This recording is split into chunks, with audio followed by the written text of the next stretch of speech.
تلویزیون etz chaim درخت زندگی هر جای دنیا که هستید تشریف با شما باشه. و ما سه شنبه صبح ها چی میخونیم؟ میشله ما رسیدیم اینجا. البته آقای دکتر اینجا با من تو آفیسم هستن، آقای دکتر دیگه مون دکتر بارنارد هم تو گریت نکه، دیگه دوستان دیگه هم داریم به اضافه دوستان جدیدی که با ما تو فیسبوک هستن. کجا هستیم ما؟ میشله شماره 190 جناب، صفحه 190 شماره 24 190 یعنی ما داریم اون آرسکرول استفاده میکنیم. البته به انگلیسی ما میخونیم و ترجمه میکنیم که اینجا ما رسیدیم سر پاسوق 25 درسته؟ 24 کاف دالت. پس بنابراین شد پرق یود پاسوق کاف دالت مگورت راشا هی تبوئنو به تعوت صدیقیم ییتن. دو مرتبه مگورت راشا هی تبوئنو به تعوت صدیقیم ییتن. مگوره میشه ترس، right? What a wicked man dreads will come upon him. یعنی یه چیزی که یک آدم راشا ازش ترس داره سرش میاد. و از اون طرف به تعوت صدیقیم یتن and God will fulfill the desire of the righteous. یعنی خودش برخو مراد آدمای صدیقا میده. beautiful پاسخ. خب حالا بریم سر بفارشیم. اومد به سرم از آنچه می‌ترسیدم اینه. Right. So میفرمایند که what the wicked man dreads will come upon him, the generation of the dispersion attempted to build a tower. یعنی چی؟ به راجع به میدهد بابل صحبت میکنه که چیکار کردن؟ میخواستن یک برجی بسازن. They feared pen nafutz. مبادا ما چی بشیم؟ پن نافوت مبادا پراکنده بشیم. Right. Lest we be dispersed. Right. In the end, this is exactly how they were punished. درست. اینا میگدل بابل گفتم بیاین یه برج درست کنیم مبادا پراکنده بشیم. میخوایم درست همین سرشون اومد. بعدن نوح همونجوری که ترسیدن. آره ترسیدن که دوباره نمیشه با افت سشم متام رشی میفرماید ببین دقیقاً چیزی که شما ملک میگه مگورت را شاهیت و اینو، یعنی ترسی که آدم ظالم داره سرش میاد. مثل چی؟ میگدل بابل ترسشون از این بود که مبادا پراکنده بشیم و this is exactly right. سرشون دقیقاً همه این اومد.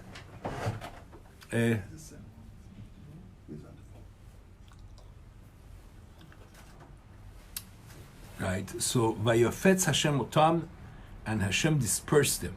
Exactly درست همون چیزی که اینا ترسشو داشتن سرشون اومد. مگورت راشا هی تبوئنو.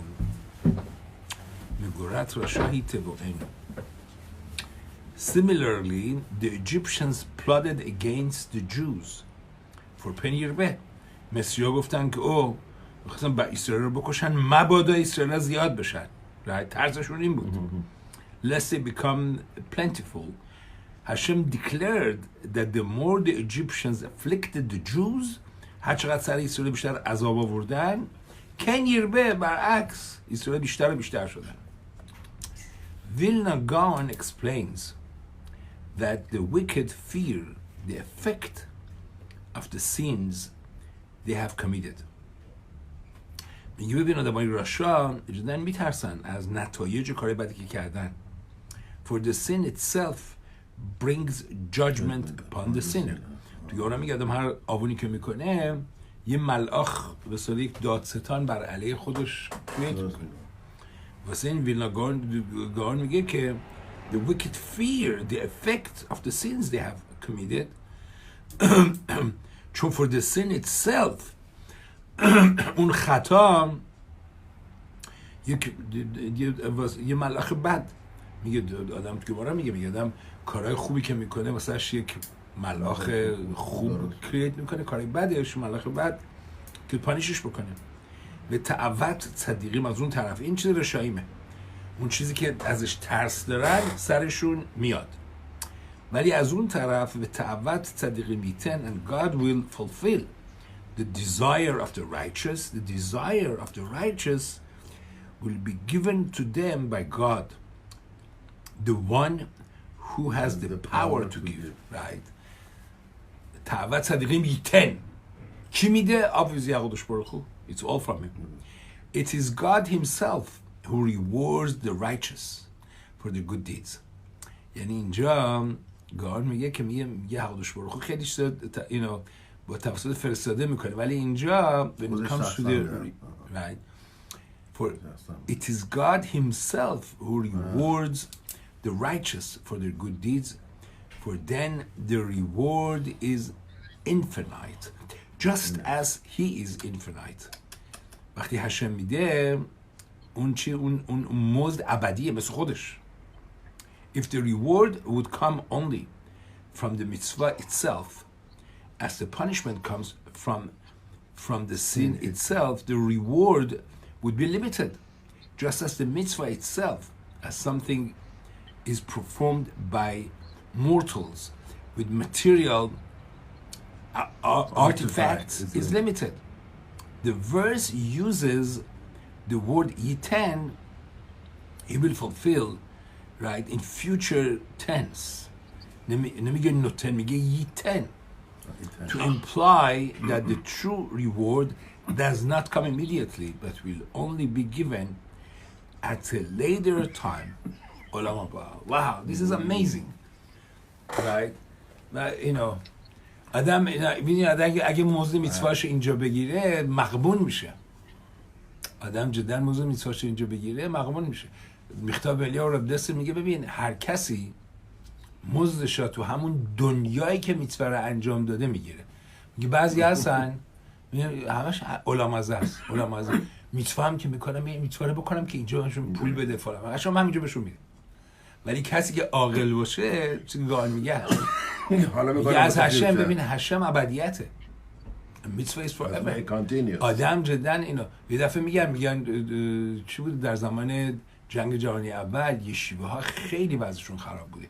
یه بچه یشیوه میاد میگه به خوابستگاه میگه من میخوام تفیلا بخونم که فردا که من تفیلا میذارم حقوقش برخو یه پول بزرگی به روش یشیوه بده که بتونه مخارج یشیوه رو بده واسه یه روز. مثلا میگه نه مغبون میشه. حالا چند میلیون کم داشتن میگه تو مغبون میشی. یه تفیلین گذاشتن، یه روز تفیلین گذاشتن تمام ثروت این دنیا رو بدن کافی نیست. because اینجا هرچی اینجا باشه it's limited. ولی حقوقش برخو is infinite, right? This is beautiful going. right. میگه که ببین میگه که اینجا آدم باید ببین if the reward would come only from the mitzvah itself, مثل punishment, the reward would be limited. ولی وقتی از هشم بیاد it's in چیزه ابدیه. A mitzvah is forever. It's not میگن که چی میگن نمیدونم واسش get a diamond is forever. This is شتویات. A diamond is not forever. فقط الویس پریسلی بود که وقتی مرد چیز کرد که من دیدم، من دانشگاه بودم من یادم من وقتی که مرد من تو لایولا MBA شبا میرفتم اون روزا و تو روزا میگه حقیقتا با یومان و لایولا من تو روز تو یشیوا تورا میخوندم شبم لایولا میرفتم MBA پروگرام و من یادم من میرفتم تو چیز تو لایبرری اونجا بعدن تلویزیون نشون میداد که چجوری چیز الویس پرسلی با کادیلاکش کادیلاک معبوش با جولریش و اینا دفع کردم تو قبر بکنه با خودشون میبره. یعنی بسیار yes. اوکی beautiful. بریم سر پاسخ بعدی 25 کافه. پس چی شد؟ مگورت راشا هیت وی این به تعوت صدیقیم هشم بهشون میده هیتن و میده نه اینجا تو این دنیا. آدم اینجا تو این دنیا بگیره همیشه مقبون میشه. اصلش علما باست کعور صوفا و این راشا، کعور صوفا و این راشا و صدیق. یه صد علم دو مرتبه میخواد مقایسه میکنه راشا رو با صدیق. So when the storm passes, a wicked one is no more. کعور سوفا، وقتی طوفان گذشت، راشا is gone، رفته. کعور سوفا و این راشا. When the storm passes, a wicked one is no more. The fury of a storm, wind comes suddenly and drives the wicked one from his place. He will be destroyed suddenly and will not be able to save himself from disaster. از راشا یک دفعه میریم اینجا پایین ما یک پراپور خوندیم. That's right, that's قبلی بود. Two, a sudden downfall is characteristic of the punishment meted out to the wicked. Just as Hashem was hurriedly brought to Esther's drinking party. Just as Haman می‌بینی در اوج چیز بود، یه دفعه به دو آوردنش چیز تو پارتی اخشوروش، to Esther's drinking party while he was in the midst of his consultation with his wife and advisors. Right, می‌بینیم یک دفعه فردا دارش زدن. خزکل لیوینستون points out that the verse states و یوهیلو، تو مگیلت استر میگه و یوهیلو and they hurried to emphasize that Haman's punishment began suddenly. So این جالبه، یشوع هم همینه، گئولا هم میگه و یریتسو مینبور، و یریتسو وقتی گئولا رسید یوسف چی و یریتسو بدو بردنش. عکسش هم زندان. آره. زندان دیگه زندان رفت. ولی عکسش هم هست. اگه واسه این همونطوری که اینجا میگه و یوهیلو، همان هم چون و یوهیلو. یعنی هم برای And they hurried to emphasize that Haman's punishment began suddenly. Thus, it was evident that the divine hand was at work, right, thwarting his evil plans and bringing his just retribution. با عجله. right, داره میگه کعور سوفا یک طوفانی دفعه به این راشا and Rasha is gone. ولی از Malbim explains that because the wicked one has no roots، چون ریشه نداره، his position is very tenuous. When things are going well, he remains standing, but as soon as storm hits, he will be uprooted. این دقیقاً همین صحبت که ما هم دیگه داشتیم. ببینین تو تورا میگه که کی آدم اتس حساده، تو تورا پاسوقه، میگه انسان مثل یک درختی ریشه نداشته باشه، باد که میاد بام that's it. ولی وقتی که ریشه داشته باشه، طوفان هم که بیاد ریشه های ما کم نگرش میده. اگه انسان درخت ریشه هاش یه اموناست. کسی که امونا داره ریشه داره، کسی که امونا داره ریشه داره، باد و طوفان هم که بیاد هیچ چیزی نداره. ممکنه یه شاخه بشکنه این اون این تک، ولی ملبیم میگه که ولی کسی که ریشه نداره that's beautiful. ملبیم این چیز این مورد اتصاده رو نمیاره، ولی میگه که ببین اینجا داره چی میگه، کعور سوفا و این راشا، میگه چون این راشا ریشه نداره، مثل درخت که ریشه نداره است، چون امونا نداره، یه طوفان که بیافتد gone و این راشا. right, beautiful man beam. I have to remember this, that the wicked one has no roots. His position, right, is very tenuous. When things are going well, he remains standing, but as soon as a storm hits, he will be uprooted. Right? بشأت نیسایون اون نسیم فرار میکنن، alcohol, drugs, right? ولی از اون طرف و صدیق صدولم صدیق یسود عالم. But the righteous one is the foundation of the world. Alternatively, he is an everlasting foundation. صدیق یسود عالم یعنی چی؟ everlasting foundation. گان میگه a righteous person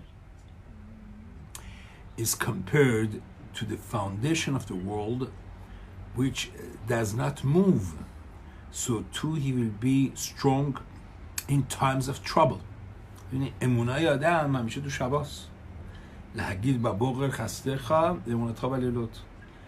right. آدم چیه؟ آدم وقتی things go well اموناش معلوم نمیشه. شب وقتی right when in a righteous person is compared right میگه he will be strong in times of trouble, able مثل شما تو اتاق عمل هشم باد this is what he is times of trouble, able to protect others like a foundation that upholds a wall. The Vilna Gaon explains that even after his death, a righteous person remains a foundation of the world. Avraham so Yaakov, سالهاست you're gone. ولی اینها they continue to be the foundation of the world. That for his merits protect the world. Wow. Bearing point, sometimes the passing of a righteous person is in itself, right, the merit of the preservation of the world. After the death of the renowned Tzaddik Rav Hirsch Levinson, the son-in-law of the Chafetz Chaim. His widow bemoaned the fact that the heavenly judgment passed over the world's many right people and struck her righteous husband. این دختر خافetz chaim میگه. The خافetz chaim comforted her, explaining that if heaven had not taken Rav Hirsch in his place, right? Half of the world. In his place, half of the world would have had to die. Thus, Rav Hirsch's merit was needed to protect countless people. صدیق رفته چیز کرده خودشو پروتکت کرده برای بقیه. اتفاقاً چند سال درست میدونین وقتی که چیز شد، وقتی که راو بنتیون ابا شاول غلام رفت، صدیق یسود غلام بود، اتفاقاً ایرانی هم بود، تو لار متولد شده بود. من باش اینو خودش به من گفت این بدن این غلام رفت، اون 70 سنی هم نداشت، 75 سالش بود. همون روز بعدش یک ماشین بزرگ، یعنی میخواستن اینا اون وقتا میخواستن برن مخنه یهودا رو منفجر بکنن، یک کامیون پر دینامیت و اینا درست سر چیز، من میدونم کجا، جایی که من هتلی که من کار میکردم اونجا منفجر شد، فقط خود چیز مرد، نرسید به چیز. اگه رفته بود اگه میگفتن اگه خدای نکرده این تراکر رفته بودن اونا چیز کرده بودن، صدها نفر غلام رفته بودن. همه گفتن ببین این صدیق که غلام رفت right this is what he's saying. وقتی میگه که صدیق یسود علم، یعنی نه فقط تو علما با اینا فاوندیشن هستن، بلکه خودشون اینجا هم شامل ماست. right. So Rav Hirsch explains that as long as all is quiet and events seem to proceed routinely, the wicked prosper and enjoy the fulfillment of their desires. However, when Hashem ordains a purifying storm, tufan v'seine, a purifying storm to cleanse humanity, everything rotten reveals itself and collapses. This just will weather all storms.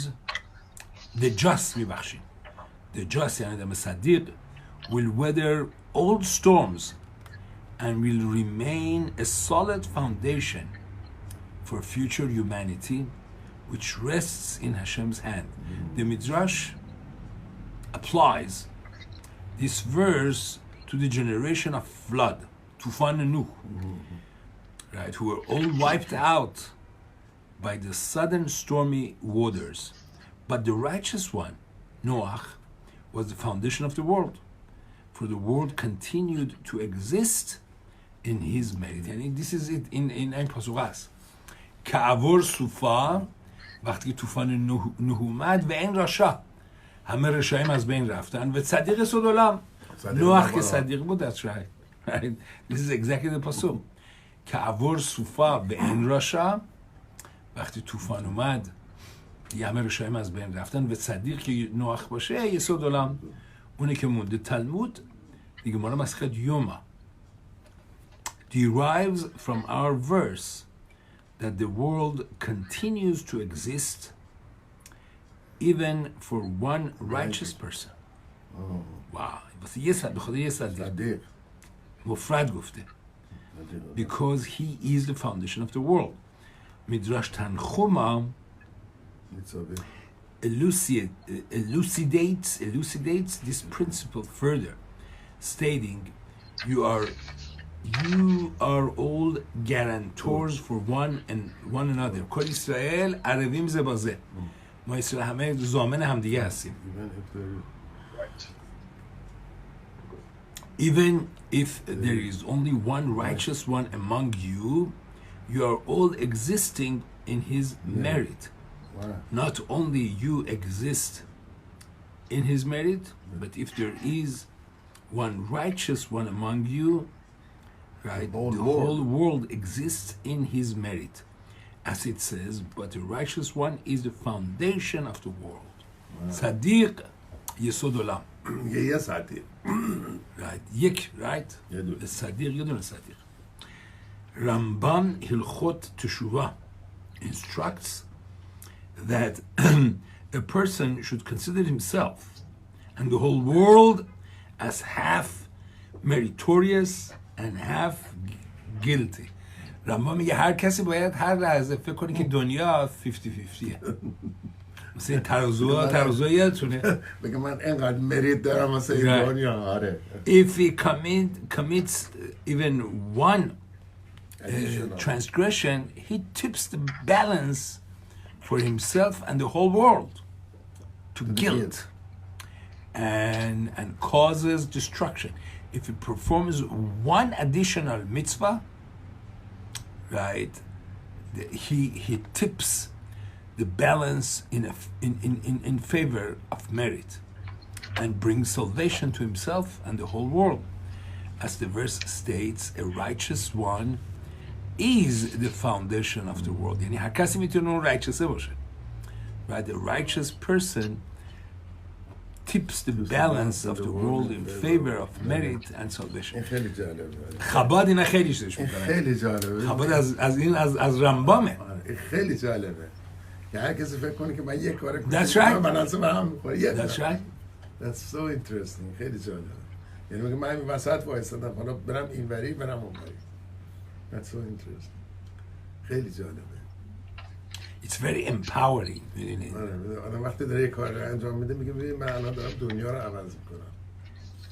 یعنی تو مغزش باشه که من میتونم دنیا رو عوض کنم.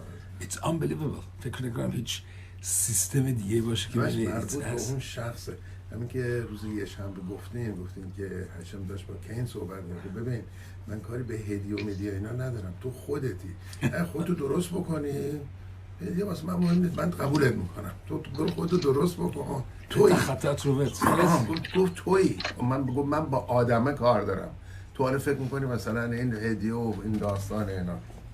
من داشتم تو حقیم بقیه‌شو میخوندم که ببینم چی شده. داستانش وقتی میره میکشه میگه که من اینو کشتم برای اینکه اون خوبه نباشه. هشم دیگه چویسی نداره من انتخاب بکنه. متوجه؟ یعنی بازم درست نشده بود. متوجه؟ That was very interesting. داشت منتالیته‌شو میگفت. میدونیم در صورتی که هشم میگه آقا من با شخص تو کار دارم. من و تو با هم دیگه داریم صحبت میکنیم. تو برو خودتو درست کن. بگو خطاتی آویتی پاشاتی کار درست میشه. قبول نکرد. بازم چیز نه. That was very interesting. حالا اینم داره میگه Yeah. یک کم یه تیپو بیاری اینور من دنیا رو میدم دستم. Yes. یه پاسخ دیگه هم بخونیم یا ها؟ بخواه بفهمید وقت میره. اوکی میریم سر پاسخ 26. כחומץ לשיניים یعنی مثل سرکه واسه دندون וכעשן לעיניים و مثل دود برای چشم כן העצל לשולחיו همینطورم یه آدم تنبل یه شلیخ وقتی به نیه به میسری دست تنبله عیناً it's the same thing it's no good העצل میدونید چیز خیلی راجع به تنبلی خیلی صحبت میکنه تو میشلی so کخومتش like vinegar to the teeth and like smoke to the eyes so is a sluggard نمیگه lazy sluggard huh? So a lazy person harms the one to those who sent him just as vinegar irritates a person's teeth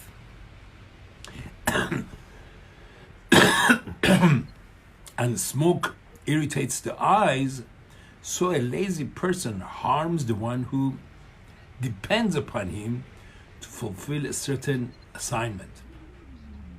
The sluggard's failure to do so causes harm to the sender, obviously. If someone were to drink vinegar, the damage would be twofold. Not only would he ruin his appetite,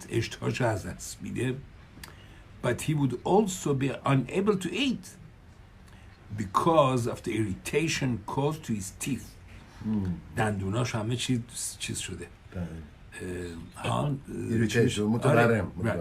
Similarly, if a person attempted to produce light by igniting damp wood, so much smoke would be emitted that not only would there be no light, but the smoke would dim his eyes even further. So too, an individual sends a lazy person to fulfill an assigned task, the sender suffers a twofold loss.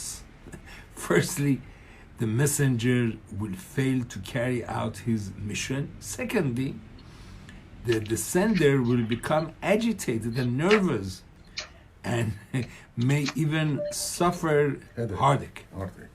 Right? As he anxiously awaits the return of his messenger, only to learn that it was all in vain.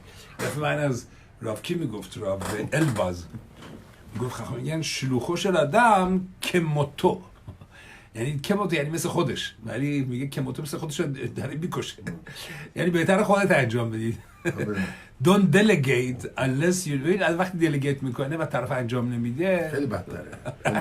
خودم نگرده بودم تا همون آدم باید فقط میدونی delegate بکنه وقتی میدونه که طرف it's a good messenger. Otherwise آدم it's better off خودش بکنش تو خودم که موتو گاهانم گرفتارم چیزی بود چون جسن it's a twofold damage.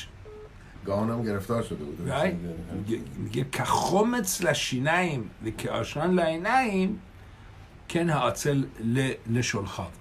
ממש it's باور کنین Hashem has been so kind to me man throughout my always Hashem sent me good میدونین جدا I couldn't have done anything اگر آدم این Hashem واسه شلیخای خوب نفرسه.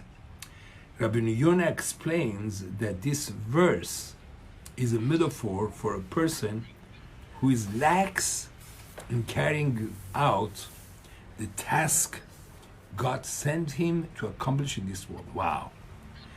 Someone who is lazy, تنبلی میدونید خیلی اینا میدونید مثلا مسیلتی شاریم و دیگه الان شبات جای شما خریدین مسیلتی شاریم میخورید شبان دیدیم ماشاءالله همه تو کنیسه هستن، شبای بلند، ما 1 رو 20 دقیقه ما میمونم 20 برخوام میمونن. میگم به شرطی که تو خونه تعریف کنید شالوم بایت چیز نشه. نه هم اون آره من اینو اولش من خیلی چیز میگم شده پودی نه میمونم براقش ما هر هفته مسیرت شاریم زهاب. مسیرت شاریم شروع میشه با زهیرود و زریزود، عبادت هشم، و اصلا آدم خودشو ساختن تو زندگی بدون زریزود چابوکه چیز نیست. مثلا خانم شما مثلا کار میکنم دیگه لیست درست، من هیچ وقت لیست درست نمیکنم. خانم میگفت تو you did right away. آدم اینو وقتی آدم لیست داره بیا حالا نه اینو we have this ongoing thing. So Rabbi Yonah explains that the verse is a metaphor for a person who is lax in carrying out the task God sent him to accomplish in this world. Someone who is lazy in fulfilling the commandments will fail to do them perfectly, and therefore, cause himself untold spiritual damage. این دفعه چیز میگه که I love this. حافظ خیم میگه یه نفر میره مسافرت، قدیما ببینید چیز میگه پستکارد میفرستادن. من یادم واسه برادرام از ایتالیا فرستادم. من تو یادم تو کاستلیونچلو کجا بود 1979. سوزم میدونی آدم وقتی میخواد مثلا حافظ خیم میگه که آدم وقتی پستکارد رو میگیره میخواد بنویسه خیلی گشاد نمیویسه. چی دارم بنویسم؟ بعد یه دفعه همش که ادامه میده میخواد بیشتر بنویسه واویلا جان استگاری تموم شد جانیست چیکار کنه؟ رسم نیست. چیز میگه که حافظ خیم میگه آدم با زندگیش هم همینجوریه و جوونیاش اینا گشاد زندگی میکنه. فکر میکنه او هنوز وقت زیاد دارم، ولی یه خورد سنش که میره بالاتر میگه واویلا حالا چه خوبه که آدم چی باشه از جوونیش زریز باشه. مثلا این خودی نیست که تو چیز میکنه تو مسیرت شاریم شروع میشه با زهیروت و زریزوت. مسیرت شاریم یه نردبان به ما میده که اون بالاش روح خودشه، اماش بالاش روح خودشه. کسی که درست بره پله تو من تریپ آخر که تو اسرائیل بودم رفتم پیش یه راودان سگل و اینو من از 40 سال پیش میشناسمش. چند سال تو چیز بود، مشکیخ بود تو میر تو فلت بوش تو اینا. بعدا من رفتم به وایس می‌خواستم باش صحبت کنم. بیسکی می‌خواستم بهش بگم کودارا من داره 70 سالم میشه، من موسار بده what should they do in life. وایساده بودم تو صف. بعدن جلوم یه روشیشیوا بود، روشیشیوا میدونین با چیز و پسرش. بعدن این من از یه سوالی از که متوجه من ایرانی ام از لهجه‌ام به من به فارسی گفت ببین این روح کدش داره. گفت این روح کدش داره. بعدش اومدم اینجا پسر بزرگم گفت شو همه میدونن این روح کدش داره. و این شما الان شب دارم این رو مسیرت شاریم کتاب نوشته. رو مسیرت شاریم کتاب نوشته، ما داریم اینو میخونیم. مسیرت شاریم مماش خودش میگه ببین زریزوت، زهیروت، نکیوت، اناوا، ایرتخه میشه به روح خودش. میگن این اونجا رسیده. مماش سری روح خودش. میدونی من چی گفت؟ من گفتم میخوام باید حرف بزنم. گفت من وقت ندارم، من کیم کجا اینا. گفتم ببین من از لس آنجلس و اینا. اوکی بیا یه رو با حرف بزن. رفتم بهش گفتم، شروع کردم من صحبت کردم. گفت ببین چی فکر می‌کنی؟ گفت ببین فکر نکن تو علیات از اینه که بری شعور بدی و اینو یه شیوا داری. نه از تو خونه است. گفت همیشه از تو خونه است، باید خانمت اپریشیت بکنی فلان چیزو. میگه الکانا شوهر کی بود؟ خنا بود. این میاره میگه الکانا نوشته و یگدل تو بیتو، میگه اول از خونهش بعد شهرش بعد تو همه دنیا. ببین همه چی از اونجا شروع میشه. همه چی تو خونه‌شون میشه. آنانون اینا دیگه میگفت خیلی هم چیز دارن، میدونی مثلا میگفت مثلا میگن خانمش گیر میده، سرش عصبانی میشه، این میگفت it's a few minutes یه چند میگذره میگفت باید آدم بدونه جدن کار خانم خیلی سخت داره، فلانه، بچه ها بودن بابا که this is your موسر. گفتم خب من 50 سال پیش بود به همه ما. Yes. Anyway, so be'ezrat Hashem. I have a question. Yes. If Hashem's blessings are so infinite and His it's endless, why is it that He can't reward us in this world and the world to come? What's the deal? He's endless. It's infinite. So why differentiate between Olam Hazeh and then Olam Haba? We can have both of the best world. هشم نمیخواد مفخور باشی. یعنی چی؟ اون بالا بودی پیش هشم میگه بعد بیای تو این دنیا زحمت بکشی. یعنی چی؟ مفخوری که نمیشه. نه ببین نه رمخالی نمیگه، میگه مفخور پلژرش خیلی کمتره. آدم چیزی که خودش واسش you're right هشم میتونه همه چی به ما بده. Then we would appreciate it. And appreciation is part of the pleasure. اینا میگن همه تو ببین که آدم نمیتونه مثلا فرض خونه یه نفر هستی، آدم اینو یه روز نمیتونی دست خالی بیایی. آدم feels you enjoy it more when you give. یه چیزی بدی right براش کار کرده باشی. و یه چیزی دیگه هم هست. ببین آدم خیلی وقتا آدم میگه چرا هشم انقدر من چیز میکنه، گیر میده، هی باید همش it's a sign of love right. مسئله ربی شمون بر یخای میگه چرا عقدوش برو خوب right. مانا سال یه دفعه نمیداد. جواب میگه ببین مسئله چیه، شاهزاده است با پادشاه. ربی شمون بر یخای میگه با پسرش سال یه دفعه میرفت باباش خلعت میداد تا سال دیگه. گفت نه من میخوام هر روز ببینمش دیگه مانا فقط واسه یه روز بهش میدم. So that's the answer to you, to آقای دکتر، تو هممون. Constantly we are going to have needs and all the pressures, this, that. It's a sign of love, not the opposite. ببین خداوند ما را جریمش کرد، گفت که چی؟ گفت که خاک غذای تو باشه. چه جریمه‌ایه؟ هر جا بره هست. This is the punishment. که میدونه هر جا میره خاکه را داره، هشما نمیخواد. ولی this is the punishment. The punishment is not to be in touch with Hashem. واسه نقدش برو خود تشر یوهب یا هشم کسی که دوستش داره هی ملتب واسه چالش میاره. راشایه را برو مثل ماره، برو هر جسد تو منو لازم نداری، برو خاک بخور right.